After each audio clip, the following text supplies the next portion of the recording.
Indian peoples form సంబంధించినటువంటిది ఒకటి ఉన్నది, మా ఇండియన్ పీపుల్స్ ఫారం అనేది ఒకటి కనిపిస్తూ ఉంటుంది. అయితే ఏంది మా ఇండియా పీపుల్స్ ఫారంకి సంబంధించి? యునైటెడ్ అరబ్ ఎమిరేట్స్లో బతుకమ్మ వేడుకలను చేస్తూ ఉన్నారు. దానికి సంబంధించినటువంటి సందర్భంగా 3 సంవత్సరాలుగా చేస్తూ ఉన్నారు. ఇది 3వ సంవత్సరం, బహుశా 3వ సంవత్సరము.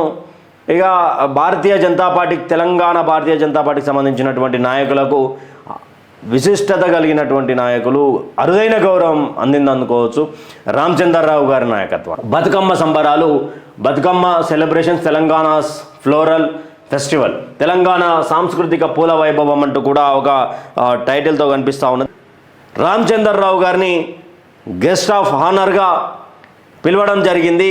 తర్వాత ఎందుకు ఈ యొక్క టాపిక్ని తీసుకొచ్చినామంటే, రామచంద్రరావు గారి నాయకత్వాన తెలంగాణ బీజేపీ ఎంత ముందుకు దూసుకుపోతా ఉన్నదో ఒకసారి చూడొచ్చు. ఇప్పటి వరకు జరిగినటువంటి దానిలో ఇప్పటివరకు ఎవరిని పిలవలే, కానీ రామచంద్రరావు గారి నాయకత్వాన, రామచంద్రరావు గారికి ఉన్నటువంటి అనుభవ రీత్యా ఆయనను దుబాయ్కి పిలిపిస్తూ ఉన్నారు మా ఇండియన్ పీపుల్స్ ఫారం.